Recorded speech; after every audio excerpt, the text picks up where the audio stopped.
time you sit down after a meal, you are accidentally triggering a process that spikes your blood sugar, grows your belly, and crashes your energy by 3 o'clock every afternoon. Here is what to do instead. It takes exactly 3 minutes. Let me ask you something. When was the last time you finished a meal and felt genuinely good afterward? Not stuffed, not guilty, not tired, actually good. For most people watching this, that feeling is a distant memory. Because here is what your afternoons look like now. You finish lunch. Maybe you were even careful. Skipped the bread, had the salad, did the right things. And for 20 minutes, you feel fine. Then it starts. First, the eyes. Heavy, like someone turned the dimmer switch down on your whole body. Then, the fog. You reach for a thought, a name, a word, something you were just about to do, and it's just not there. Then the energy drops, not gradually, like a trapdoor. And the worst part? You didn't do anything wrong. Normal meal, maybe even a healthy one, and your body still did this to you.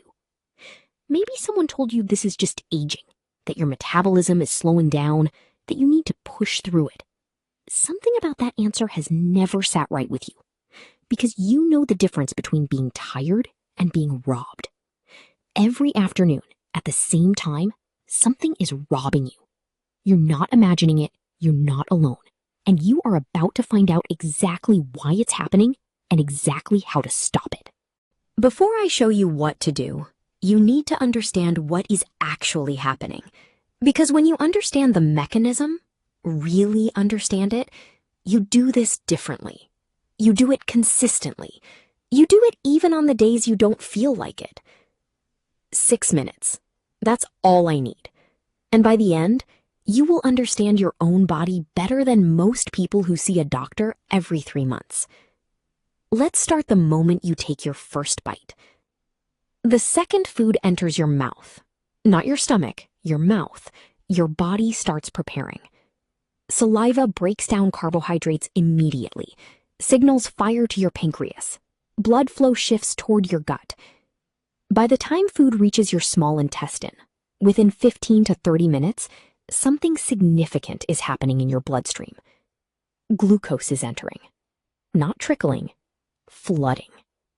Every carbohydrate you ate, bread, rice, fruit, vegetables, yes, even the healthy ones, has been broken down into glucose molecules, moving directly into your blood.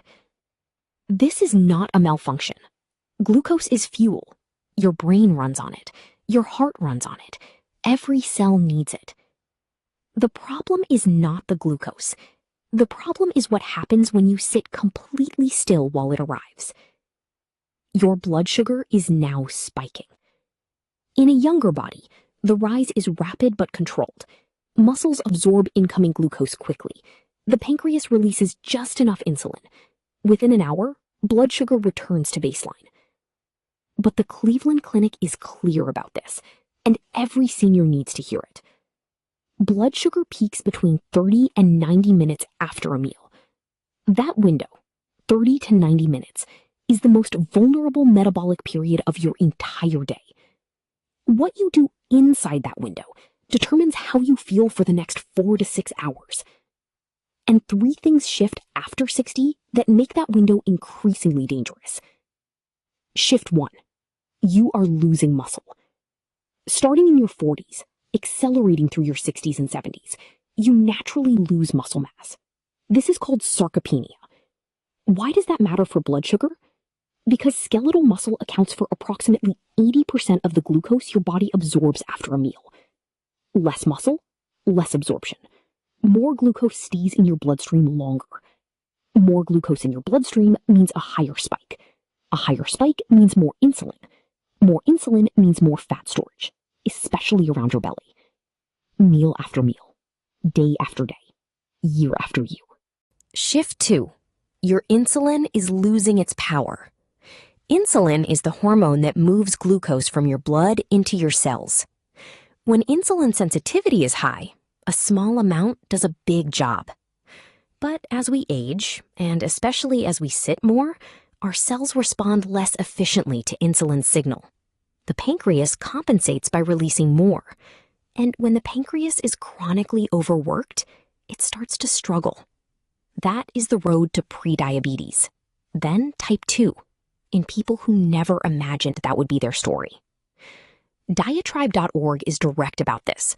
Improving post-meal glucose uptake through movement is one of the most effective and most underused strategies for protecting insulin sensitivity in older adults. Shift 3, the sitting problem. This is the one nobody talks about. Research published on PubMed found that even short breaks in sitting, as brief as 3 minutes of gentle movement, produced significant improvements in post-meal blood sugar compared to uninterrupted sitting. Read that again. 3 minutes. It is whether you move in the critical window immediately after eating. Sitting still after a meal is not rest. It is a missed opportunity, compounding quietly every single day. Now let's talk about the crash. The heavy eyes, the fog, the energy trapdoor. Now you know what's causing it. Sharp post-meal blood sugar spike. Pancreas overcompensates. Blood sugar drops below baseline. That is called reactive hypoglycemia, and that drop is the crash. The cold feet after meals, that's the venous pump function of your soleus muscle failing to activate. We'll come back to that. The bloating, slowed gastric motility, worsened by sitting still. The afternoon mood dip, National Geographic covered research showing post-meal blood sugar instability directly disrupts serotonin production. That flatness at 2 p.m. is not emotional, it is chemical. Your body is not betraying you. It is communicating with you. And once you learn the language, you stop being a passenger in your own health. You become the driver. Hold on to this number, 30 to 90 minutes. That is your window. That is when 3 minutes of the right movement does more metabolic work than 30 minutes of exercise at any other point in the day. The University of Houston found that activating one specific muscle during that window elevated its metabolism by 540% above resting levels, while the person sat completely still. 540%. One small muscle in your lower leg, in a chair.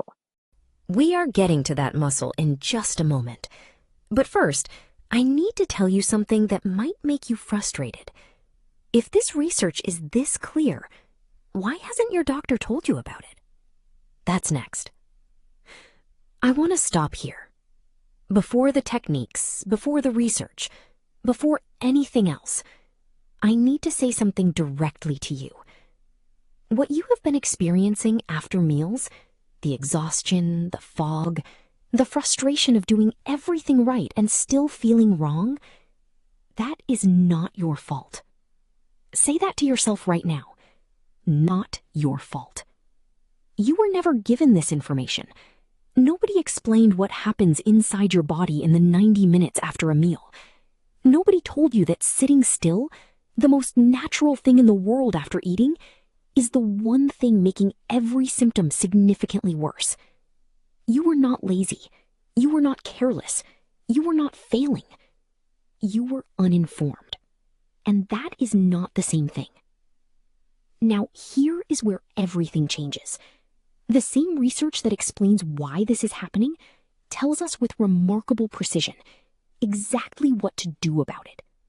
This is not a theory, not a wellness trend, not something someone read on a blog.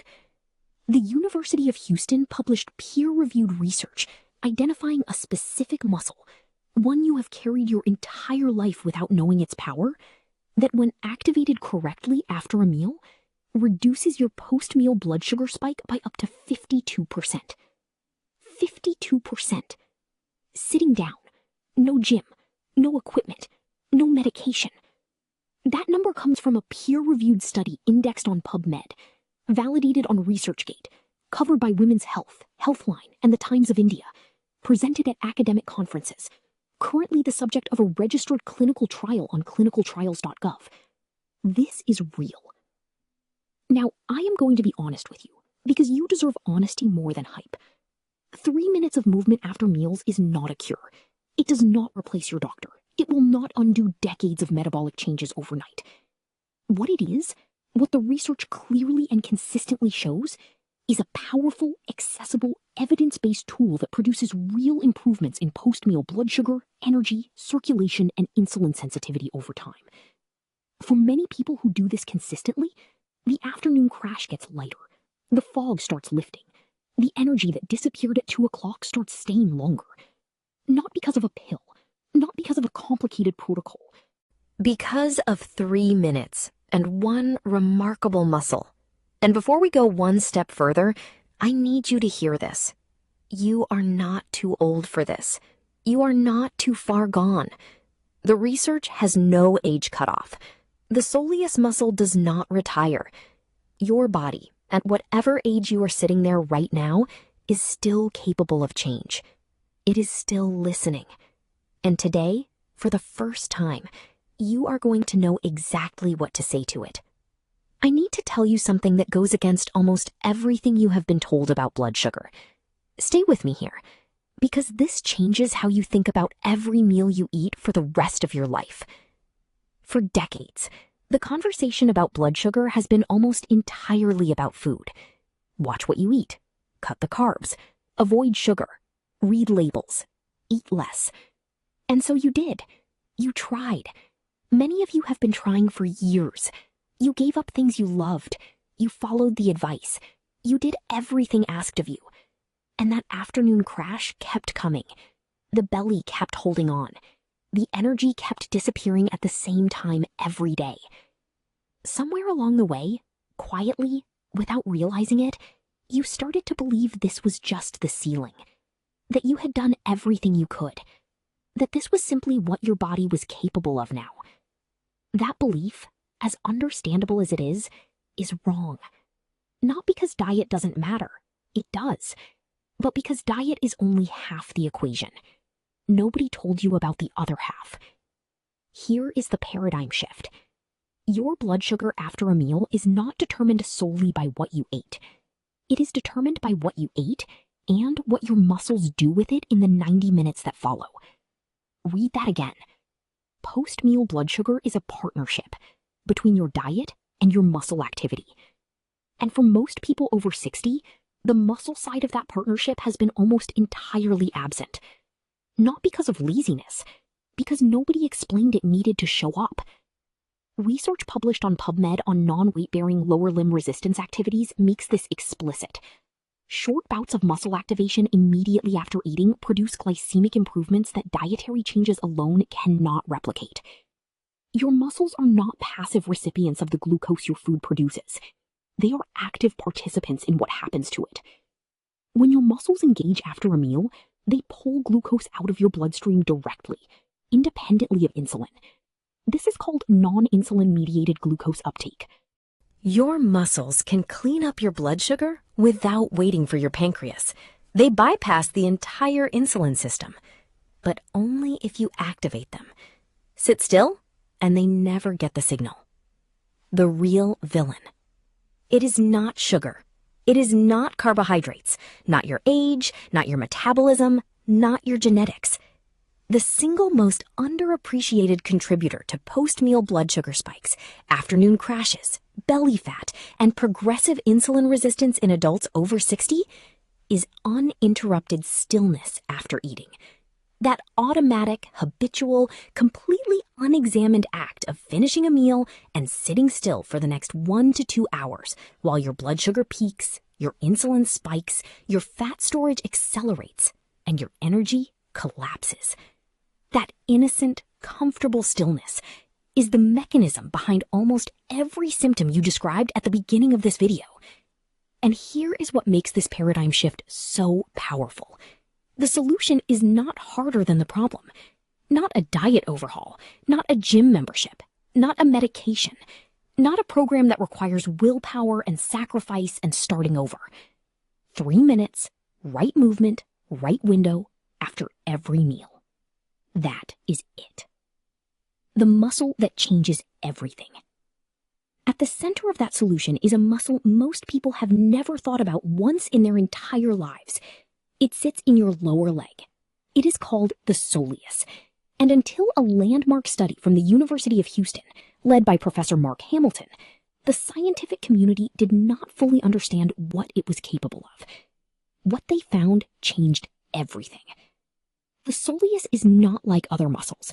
While most muscles burn glucose stored locally, the soleus preferentially burns glucose directly from your bloodstream, circulating glucose, the glucose spiking right now, after your meal, looking for somewhere to go. It does this with extraordinary efficiency, at extremely low levels of effort. The University of Houston research, covered by National Geographic, Women's Health, published in peer-reviewed journals, found that activating the soleus through one specific seated movement elevated its oxidative metabolism by 540% above resting levels, while the person sat completely still in a chair. 540%. One small muscle, lower leg, chair. And when that muscle is active during the post-meal window, the research shows it reduces the blood sugar spike by up to 52% reduction means your insulin doesn't work as hard. Less glucose stored as fat. Energy doesn't fall off a cliff at 2 o'clock. The fog lifts. The heavy eyes don't come. You get your afternoon back. From one muscle. 3 minutes. A chair. I want to give you a moment with this, because I know how it feels to spend years doing everything you were told, eating carefully, taking your medication, doing your best, and still feeling like your body wasn't cooperating. That was not failure. That was an incomplete equation. You were managing one half of your post-meal metabolism, the dietary half, with everything you had. The other half was invisible to you. It doesn't have to be anymore. Starting with the very next meal you eat after this video, you will have the other half. And in just a moment, after I tell you one more thing that may genuinely surprise you, I am going to show you exactly how to use it. If this research is this clear, why hasn't your doctor told you about it? It is a fair question, an important one, and I want to answer it honestly. Not to make you angry at your doctor, but to help you understand a system that, despite its best intentions, has some very real and very human limitations. The answer is not what most people expect. It is not conspiracy. It is not negligence. It is not that your doctor doesn't care. It is much simpler than that, and in some ways, much sadder. Reason 1, 7 minutes. The average primary care appointment in the United States lasts between 7 and 12 minutes. 7 minutes. For everything. Blood pressure check, medication review, lab results, your questions, your concerns, and whatever brought you in that day. In 7 minutes, a doctor has to assess your symptoms, review your chart, update your medications, order tests, document everything for legal and insurance purposes, and move to the next patient. There is no space in 7 minutes for a conversation about post-meal movement windows, no billing code for explaining the soleus muscle, no insurance reimbursement for teaching you a 3-minute seated exercise that reduces your blood sugar by 52%. This is not an excuse, it is a reality, and it leaves millions of patients walking out of appointments with prescriptions and pamphlets, but without the one piece of information that might actually change their daily life. Reason 2, 17 years. The gap between when a scientific discovery is made and when it reaches routine clinical practice is on average 17 years. 17 years! The University of Houston soleus research is recent. The PubMed studies on non-weight-bearing resistance activities and glycemic control are emerging. The clinical trial on clinicaltrials.gov examining the soleus push-up in type 2 diabetic patients is still ongoing. This research is current, leading edge, cutting edge.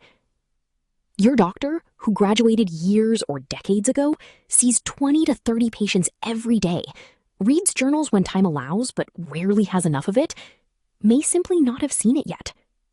Not because they are a bad doctor, because the system does not make it easy to stay current on everything.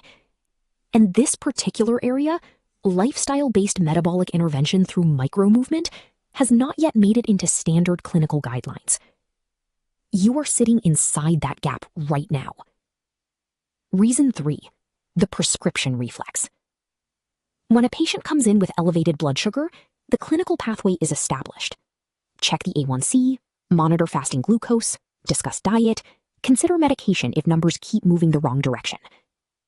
That pathway exists for good reasons. Medication works. It saves lives. But it was built before we understood the role of post-meal muscle activation in glucose disposal. Before the Soleus research. Before the 2-minute walk studies. Before the data on non-insulin-mediated glucose uptake through seated resistance. It was built on the best knowledge available at the time. That knowledge did not include what you are learning today. The result? A system that is very good at treating elevated blood sugar once it becomes a clinical problem, but not yet good at preventing the daily damage accumulating in the 30 to 90 minutes after every meal, in every home, in every chair, across the country. That prevention gap is where you are living, and that is exactly the gap this video is closing. What your doctor would say, if they had the time. Nothing in this video conflicts with what your doctor is telling you. Nothing here is a reason to stop medication, skip appointments, or ignore medical advice. What I am sharing is additive, complementary. The kind of lifestyle information most doctors would enthusiastically support if they had the time and framework to discuss it. In fact, Bring this to your next appointment. Show your doctor the research. Ask about the Soleus push-up. Ask about post-meal movement windows. Ask whether 3 minutes of seated movement after meals might help your numbers work. Most good doctors, presented with this evidence, will not only support it, they will wish they had mentioned it themselves. Because the research is sound, the mechanism is real, the intervention is safe, accessible, and so low risk, there is virtually no clinical reason not to try it. One more thing. Some of you have been managing blood sugar concerns for years. Some of you are pre-diabetic. Some of you are already on medication, wondering if there is anything else you can do. Wherever you are, the information you are getting today is information you deserved years ago. It should have been part of the conversation from the beginning, not as a replacement for medical care, as a fundamental piece of understanding your own body. You were not failed by any one person. You were failed by a system that has not yet caught up with its own science. That changes today.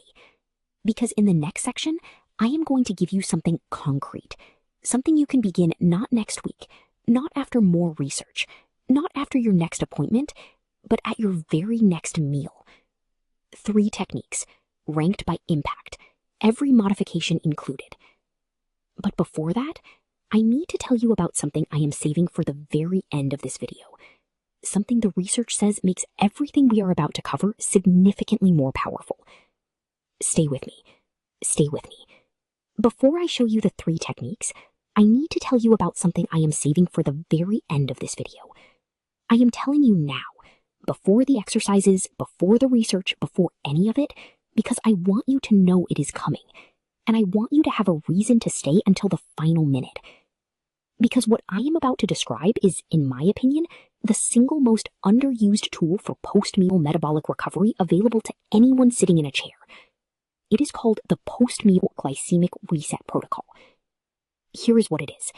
A specific 60-second breathing sequence done immediately after your 3 minutes of movement that activates your parasympathetic nervous system and produces a measurable reduction in cortisol, your body's primary stress hormone. Now, why does cortisol matter for blood sugar? Because cortisol raises blood sugar, independently of food, independently of carbohydrates, independently of anything you ate. Research published through the National Library of Medicine confirms that elevated cortisol triggers gluconeogenesis, where your liver manufactures new glucose and releases it directly into your bloodstream, even when you haven't eaten a single thing. This means if you finish a meal with your stress response even mildly elevated, and for many of us over 60, low-grade stress has simply become our baseline, your blood sugar is being pushed higher by 2 sources simultaneously: the food you just ate and the cortisol your body is quietly producing.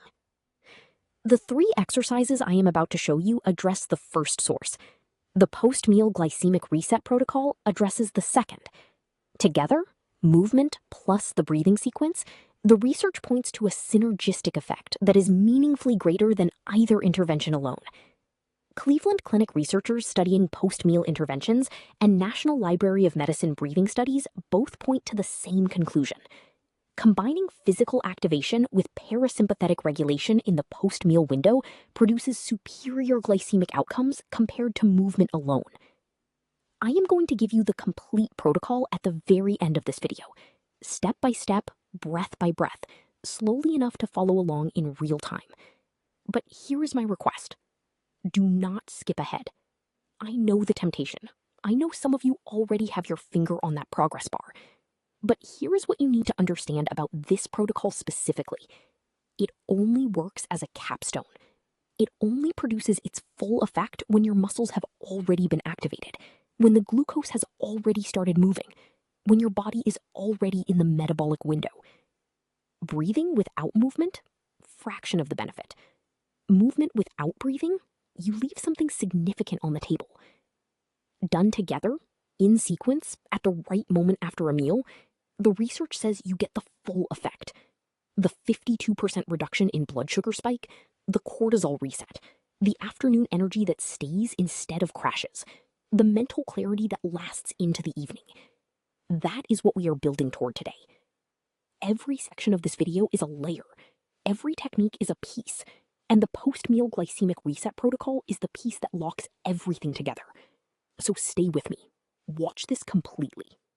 Because the last 60 seconds of this video may be the most valuable 60 seconds of health information you receive all year. All right, let's get into the techniques. We are counting down from 3. And I promise you, by the time we reach number 1, you will understand exactly why it is number 1.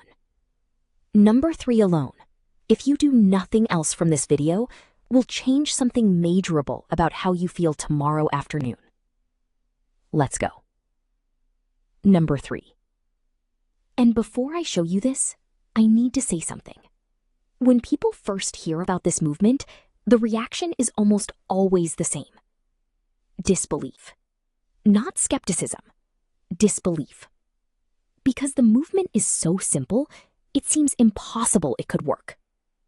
A heel raise while sitting down for 3 minutes. That is the movement that produced a 52% reduction in post-meal blood sugar spikes in peer-reviewed research. That is what the University of Houston called a metabolic breakthrough. That is what Women's Health, Healthline, the Times of India, and the National Library of Medicine all covered independently. A heel raise in a chair. So before we go further, release the part of your brain waiting for something complicated. The simplicity is not a limitation. The simplicity is the point. The instruction. Sit comfortably, any chair, feet flat on the floor. You do not need perfect posture. Just sit. Now look at your feet. Notice where they contact the floor. Heel at the back, ball of your foot at the front just behind your toes. Here is what you do. Keep the ball of your foot pressed gently into the floor.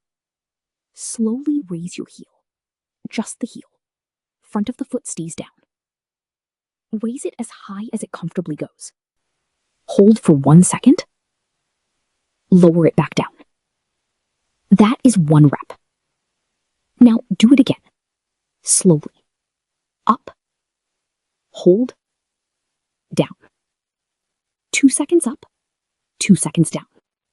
No bouncing. No rushing. Try it right now as I keep talking. You are going to do this continuously for 3 minutes after every meal. That is the entire movement. Now let me tell you why it works, because this is where it gets extraordinary. The mechanism. To understand why this movement is so powerful, you need to understand what makes the soleus different from every other muscle in your body. Your soleus runs along the back of your lower leg, beneath the larger calf muscle you can see and feel. Deeper, quieter, almost entirely overlooked, until the University of Houston research changed everything. Professor Mark Hamilton and his team discovered something that rewrites our understanding of human metabolism. The soleus has a completely unique fuel preference. While most muscles burn locally stored glycogen, the glucose packed away inside the muscle tissue, the soleus preferentially burns circulating blood glucose, the glucose floating in your bloodstream right now, the glucose that spiked after your last meal, the glucose that, if left unaddressed, gets converted to fat and stored around your abdomen. The soleus reaches directly into your bloodstream and burns it as fuel. It does this through oxidative metabolism, a highly efficient energy system the soleus is uniquely built for because of one thing: mitochondrial density. Mitochondria are the energy factories inside your cells, and the soleus has more of them, packed more densely than almost any other muscle in the human body. This is why the University of Houston study found that activating the soleus elevated its oxidative metabolism by 540% above resting levels. Not 50%, not 100%, 540%, while the person sat completely still. And the glycemic benefits don't stop when you stop moving. Research published on ResearchGate and PubMed found that the blood sugar benefits of soleus activation extended well beyond the exercise window itself. Your blood sugar keeps being managed more effectively, even after you stop. The clinical result? Women's Health Review. Seated heel raises reduced post-meal blood sugar spikes by up to 52%. PubMed study on non-weight-bearing lower limb resistance, significant improvements in glycemic control and metabolic circulatory outcomes. Diatribe.org, top 5 exercises for lowering blood sugar, specifically because of accessibility to older adults with limited mobility. 52%. Sitting down. 3 minutes. 1 muscle. The bonus benefit nobody mentions. Your soleus does something else that almost nobody talks about. It functions as a venous pump, sometimes called the body's second heart. Here is what that means. Your heart pumps blood down through your arteries to your legs and feet. Getting it back up, against gravity, through your veins, requires muscular assistance. The primary muscle responsible for pumping venous blood back up from your lower legs to your heart? The soleus. When you sit still after meals, that venous return slows. Blood pools in your lower legs, feet get cold, ankles swell, circulation becomes sluggish throughout your entire body. Research confirms that activating the soleus through heel raises dramatically improves venous return, almost immediately. Blood starts moving back toward your heart. Circulation improves to your extremities. The pooling that causes swollen ankles and cold feet? Addressed. By the same movement, in the same chair, at the same time. And there is one more benefit documented in research on calf raise training in elderly men. Consistent lower limb resistance training, even seated and home-based, produced measurable improvements in balance and fall prevention over time. Blood sugar management, circulation improvement, fall prevention. 3 minutes, 1 movement, 1 muscle. Common mistakes. Don't do these. Mistake 1. Going too fast. When you bounce through heel raises quickly, you shift the work from the soleus to the gastrocnemius. That larger calf muscle burns locally stored glycogen, not circulating blood glucose. You lose the entire metabolic benefit. Slow and controlled is not just comfortable, it is metabolically necessary. 2 seconds up, 1 second hold, 2 seconds down. Mistake 2, lifting your toes. The movement is a heel raise, not a full foot rock. Ball of your foot stays on the floor throughout. Toes lift, mechanics change, soleus disengages. Mistake 3, stopping too early. 1 minute produces measurable benefit, but the full 52% reduction comes from sustained activation. 3 minutes minimum. Set a timer. 3 minutes is longer than it feels. Mistake 4, waiting too long after eating. Your window opens immediately after you finish eating. Starts closing at 90 minutes. Start your soleus push-ups within 5 minutes of finishing your meal. Every minute you wait, glucose you are not intercepting. Modification for limited mobility. If raising your heel causes any discomfort, ankle, knee, foot, Achilles, here is your modification. Instead of raising your heel, press the ball of your foot gently but firmly into the floor, as if you are trying to push the floor away. Hold that press for 3 seconds, release for 2. Press again. That gentle isometric contraction still activates the soleus, still produces meaningful metabolic benefit, still improves glucose uptake and venous circulation. You can do this in a recliner, with swollen feet, with neuropathy, with ankle arthritis. If you haven't exercised in years, there is no version of this that requires pain. If something hurts, modify it. If the modification hurts, stop. Speak with your doctor before continuing. The goal is activation, not perfection. Your soleus responds to the effort. Your only job is to send it. I want to pause here, because I know that some of you have been dealing with blood sugar concerns, afternoon fatigue, and unexplained weight gain for a very long time. And a heel raise in a chair might feel too simple to be the answer.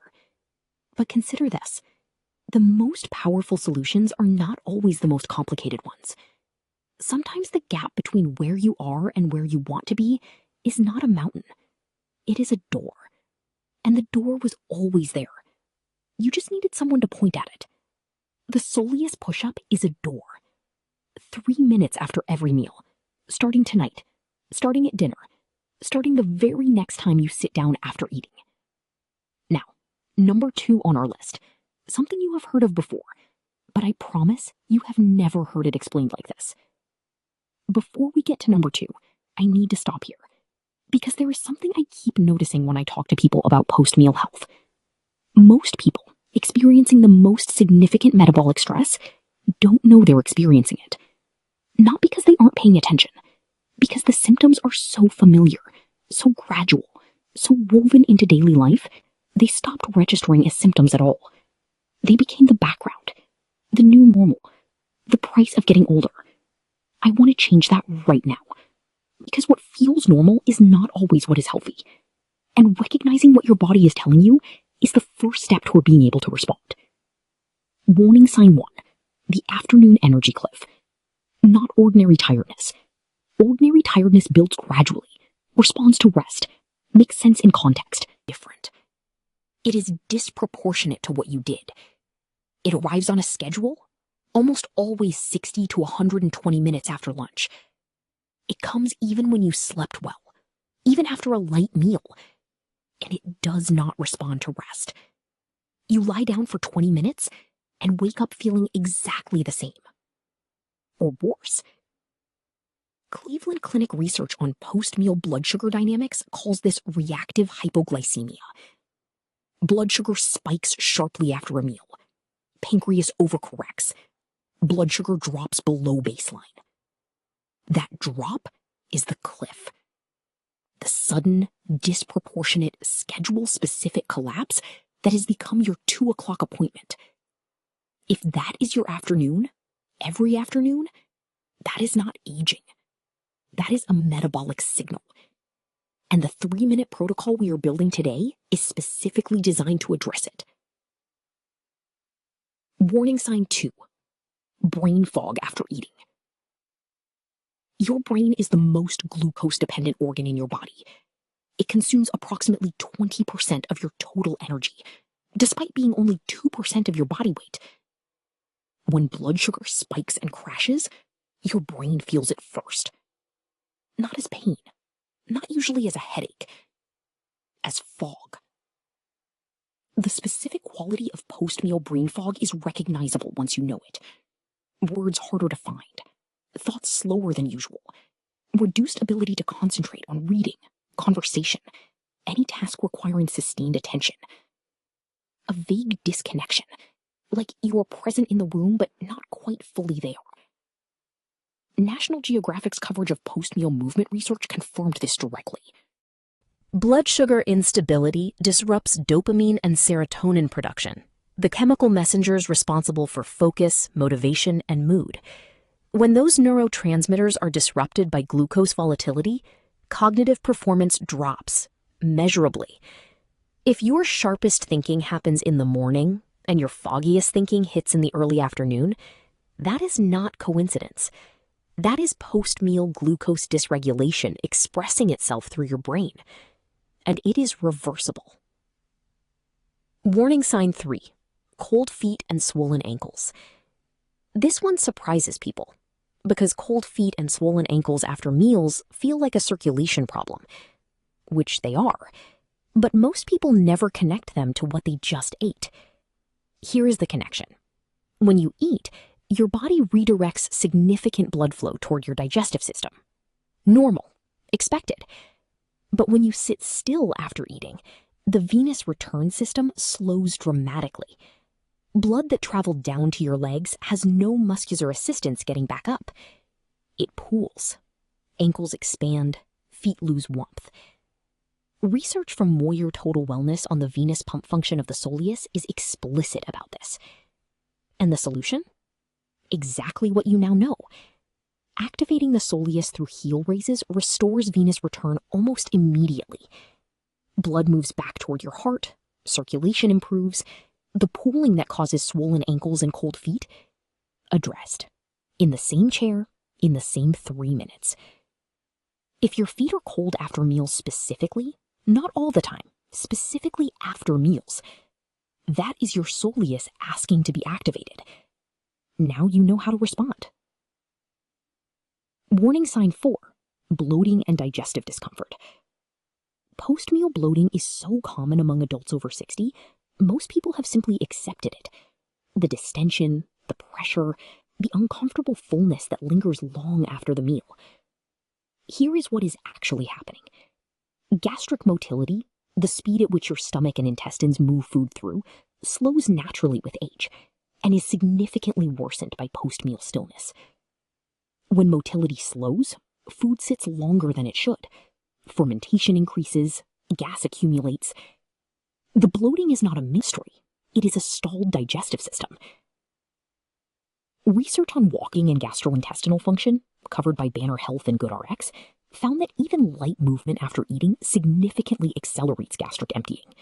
The Southwell analysis of post-meal walking studies confirmed it directly. Light walking after meals stimulates both stomach and bowel processing. If you are consistently bloated after meals and consistently sitting still after meals, the connection is not accidental. Warning sign 5, the afternoon mood dip. This one is the least talked about and the most isolating to experience. Around the same time as the energy cliff and the brain fog, many adults over 60 experience a predictable shift in mood after eating. Low-grade irritability, a quiet sadness, reduced motivation, a flatness that is hard to name. Not depression, not despair, just a dimming. It lifts by evening, returns the next day at the same time. National Geographic's research connects this directly to post-meal glucose volatility disrupting serotonin production. And cortisol, the stress hormone that independently raises blood sugar, actively suppresses serotonin when chronically elevated. That predictable afternoon dimming, it may not be loneliness, not boredom, not the weight of getting older. It may be your blood sugar, your cortisol, a post-meal metabolic pattern quietly shaping your emotional experience every single afternoon, for years. And it is addressable, with 3 minutes of movement and the breathing protocol coming at the end of this video. Warning sign 6, increased thirst and frequent urination after meals. This one is more clinical, but too important to skip. When blood sugar rises significantly after a meal, your kidneys work harder to filter the excess glucose. They do this by pulling more water into the urine. More frequent trips to the bathroom after eating, persistent thirst that doesn't feel fully satisfied even when you drink. If you are regularly thirstier than usual in the hour or two after a meal, and making more frequent bathroom trips specifically in the afternoon, that pattern deserves your doctor's attention. It can indicate post-meal blood sugar levels are higher than your fasting numbers suggest. Not meant to alarm you, meant to inform you. What to do with this? Recognizing these warning signs is not a diagnosis. This is not a medical consultation. If you are experiencing several of these consistently, particularly increased thirst, frequent urination, or significant cognitive changes after meals, bring that to your doctor. But here is what these warning signs give you: a language. Instead of saying, "I feel tired after lunch," you can say, "I experience a predictable energy drop approximately 60 to 90 minutes after eating. Sitting still is the villain. Movement sends the signal." But I want to go deeper, because the after-meal micro-walk is not just about blood sugar. And when you understand everything it does, it becomes something you genuinely want to do, not something you feel you should do, something you look forward to.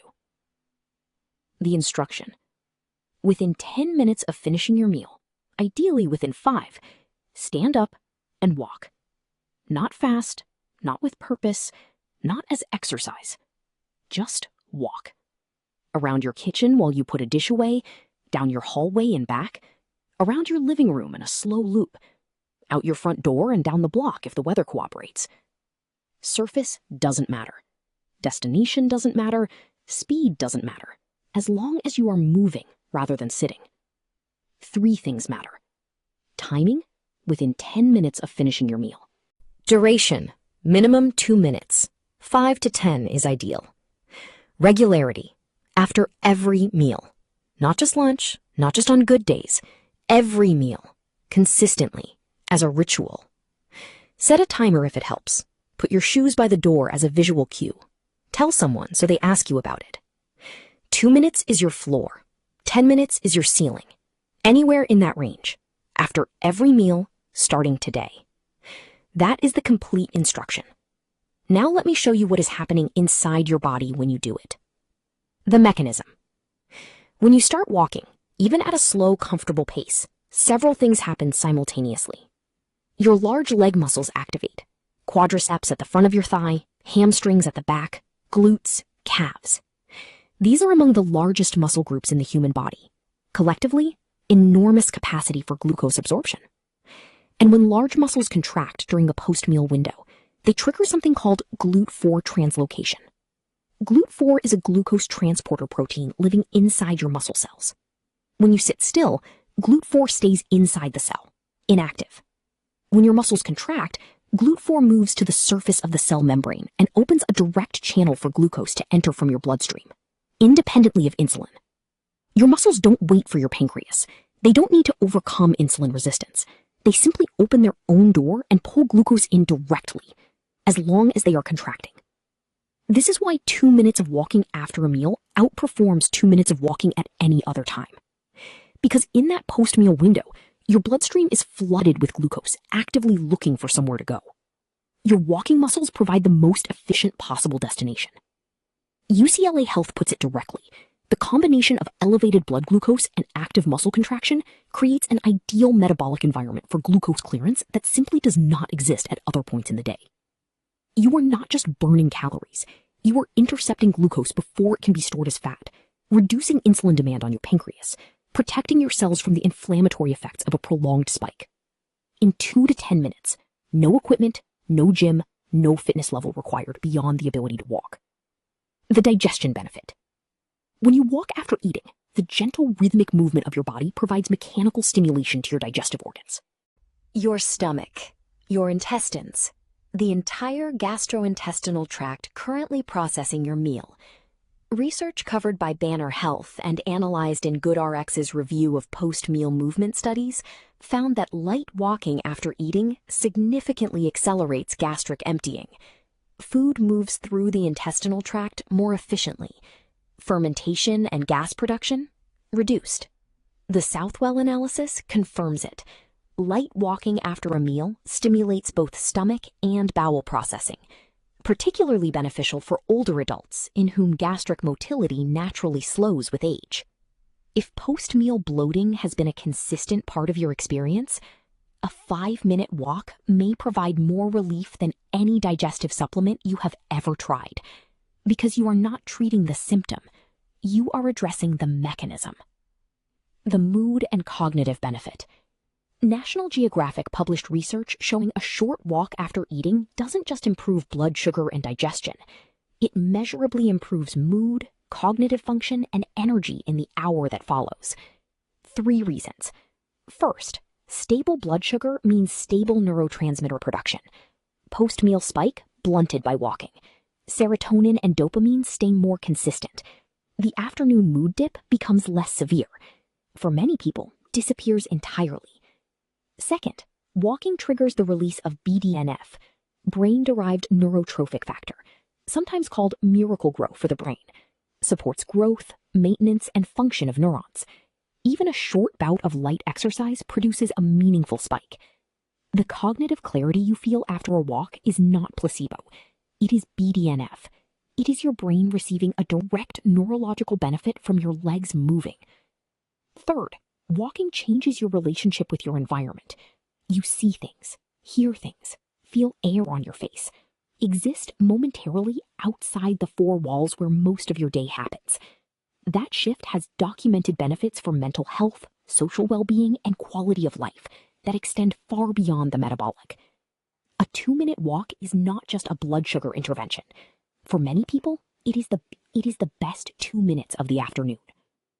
The long game. UCLA Health's guidance on post-meal activity for prediabetes management is clear.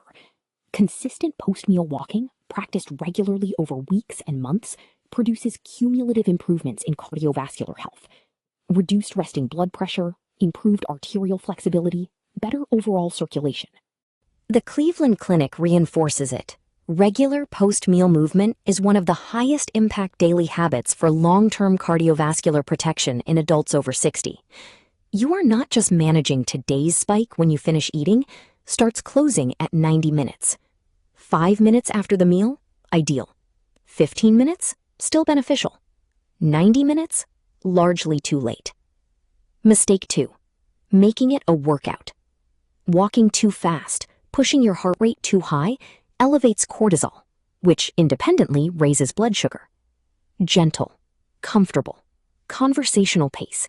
You should be able to talk easily while walking. Breathing hard? Slow down.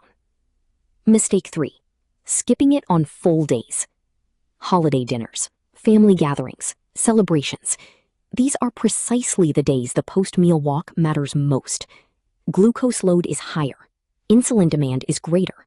Spike, if unaddressed, is more severe. These are the days to walk, not the days to skip. Mistake 4, all or nothing thinking.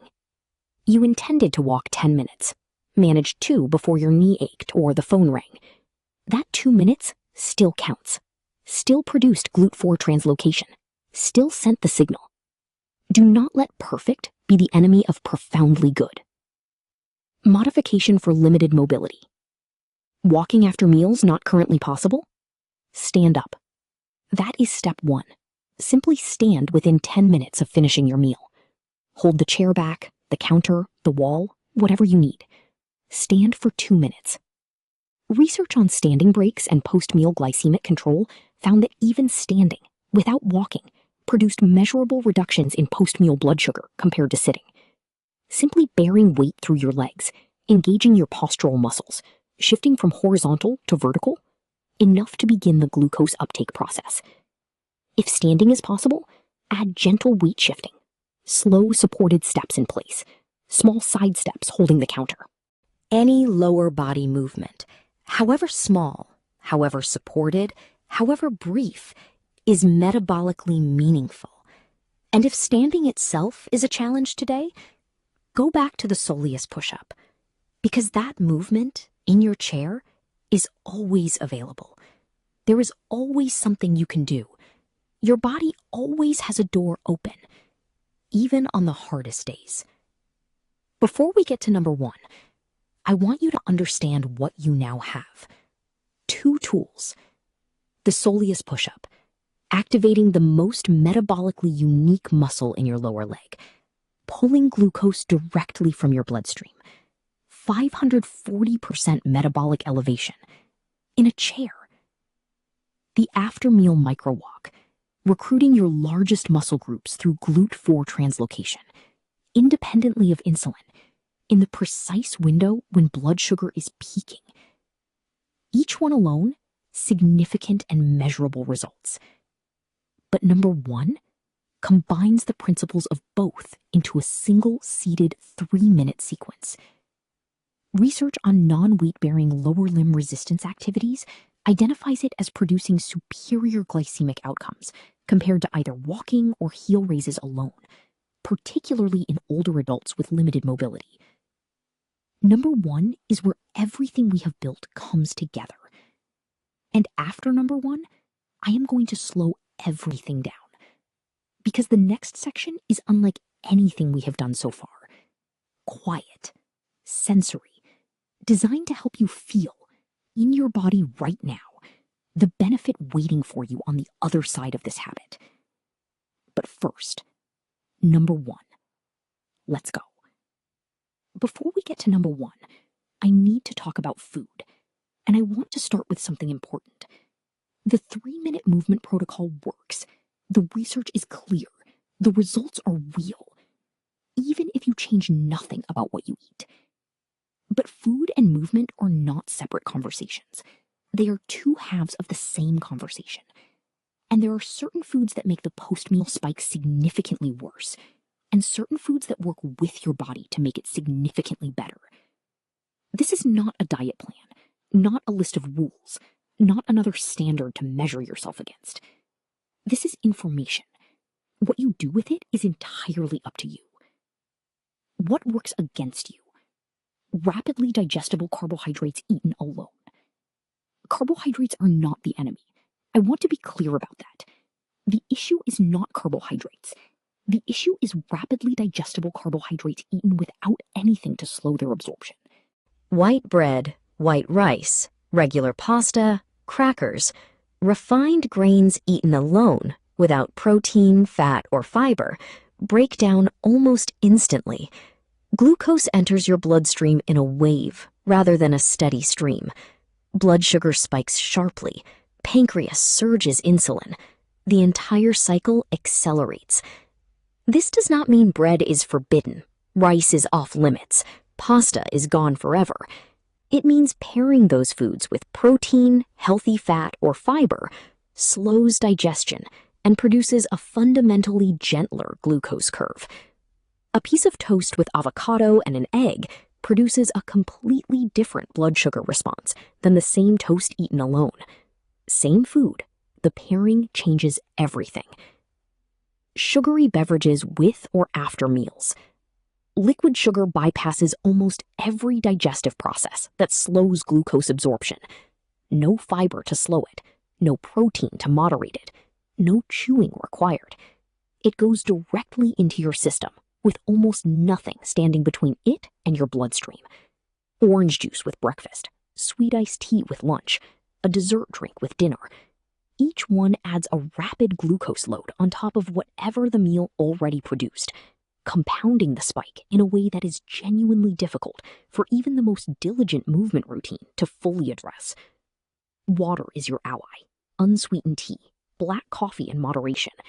These support the post-meal environment. Everything else is working against it. Large portions eaten quickly. This one is about rate of delivery as much as quantity. Eating quickly accelerates gastric emptying, pushing glucose into your bloodstream faster than a slower meal does. Slowing down the pace of eating is not just something your grandmother told you.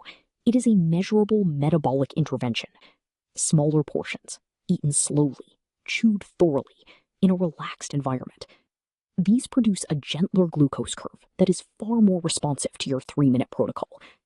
And eating to 80% fullness, a principle from Blue Zone longevity research, consistently shows up in the data as one of the simplest sustainable practices for long-term metabolic health. Alcohol with meals. I include this not to moralize, but because the mechanism matters and is genuinely misunderstood. Many people believe alcohol lowers blood sugar. In a narrow technical sense, partially true. Alcohol does inhibit the liver's ability to release stored glucose. But this effect is delayed, unpredictable. Apple cider vinegar. Consumed in small amounts before or during a meal, diluted in water, has been shown in multiple studies to reduce post-meal glucose spikes. The mechanism involves acetic acid, the primary component of vinegar, which inhibits the enzymes responsible for breaking down complex carbohydrates, slowing the rate at which glucose enters your bloodstream. Fermented foods, kimchi, sauerkraut, plain kefir, plain yogurt, kombucha in modest amounts, support the gut microbiome in ways that have downstream effects on insulin sensitivity and glycemic regulation. A tablespoon of apple cider vinegar in a glass of water before your largest meal. Not a miracle, but real, and it works synergistically with everything else we are building. Green tea. Green tea contains EGCG, epigallocatechin gallate, shown in multiple studies to improve insulin sensitivity and modestly reduce post-meal glucose spikes. It also contains L-theanine, an amino acid that promotes calm alertness, directly counteracting the cognitive fog that post-meal blood sugar instability produces. A cup of unsweetened green tea after a meal, perhaps during your 3 minutes of soleus push-ups, is not just a pleasant habit. It is a metabolically supportive one. Multiple diabetes research organizations have included green tea as a recommended dietary addition for glycemic support. The framework. Everything I just described is not a diet, not a protocol, not a set of rules you either follow perfectly or abandon entirely. It is a framework for understanding the partnership between what you eat and what your body does with it. You are not trying to be perfect. You are trying to be informed, so that when you eat the bread, or have the glass of wine, or enjoy the larger meal at a family dinner, you do it consciously, and you do your 3 minutes of movement afterward with extra intention, because that is what this video is really about. Not restriction, not discipline, not starting over. Giving your body the information it needs, through movement, through food choices, through the breathing protocol at the end, to do what it has always been trying to do. Keep you well, keep you sharp, keep you present for the people and experiences that matter most. Your body is not working against you. It never has been. It has just been waiting for the right signals.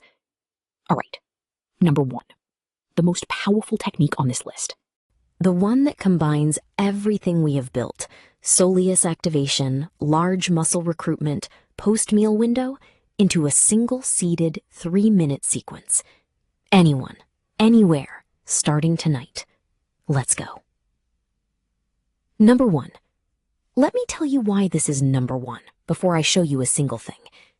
Everything in this video has been building toward one idea. Your body enters a critical metabolic window after every meal. What happens in that window, whether your muscles receive a signal or sit in silence, determines almost everything about how you feel for the rest of the day. And the solution does not require a gym, equipment, or a level of fitness you may feel you have lost. The seated leg press sequence is the fullest expression of that idea. It combines the soleus activation of solution number 3 with the large muscle recruitment of solution number 2 simultaneously, in a chair, without standing, without walking, without any demand on your balance, your joints, or your cardiovascular system beyond what you are doing right now. It was built from research published on PubMed on non-weight-bearing lower limb resistance activities.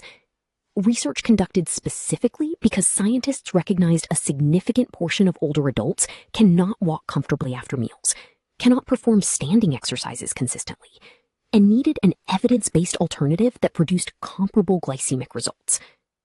The research found that they did. Here is how. The instruction. Sit comfortably, any chair, both feet flat on the floor, hands on your thighs or armrests, spine relaxed. Take a slow breath in.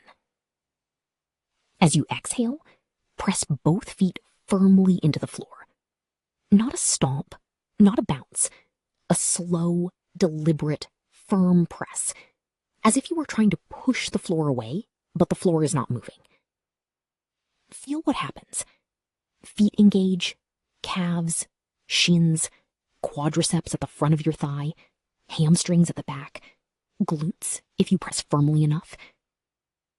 Hold that press for 5 full seconds. Count them. 1, 2, 3, 4, 5. Keep breathing. Do not hold your breath. Then completely release. Feet go soft, legs go loose. 3 full seconds of complete rest. Then press again. 5 seconds on, 3 seconds off. That is 1 cycle. 10 cycles, that is 1 set. 5 seconds pressing plus 3 seconds releasing 10 times takes approximately 80 seconds. Rest for 30 seconds, completely. Then a second set of 10 cycles. The science of post-meal metabolism. The specific foods that pair most powerfully with this protocol. The morning habits that set up your blood sugar for the entire day. Subscribe. Not for me, for yourself. Because you came here today looking for something. I hope you found it. And there is more. Before you go, I want to say one final thing. You watched this entire video, an hour, in a world that wants your attention in 15-second increments, in a day that had 100 other claims on your time. You stayed. That is not nothing. That is you deciding your health matters. Your afternoons matter. The energy and clarity and presence you want for the people you love, that matters. Honor that decision with one action. Today, not tomorrow. Stand up when this video ends. Walk for 2 minutes. Or sit and raise your heels for 3. Or press your feet into the floor and feel your muscles respond. Send your body the signal it has been waiting for. It is listening. It has always been listening. And now, for the first time, you know exactly what to say to it. Take care of yourself. Share this with someone who needs it. I'll see you in the next one.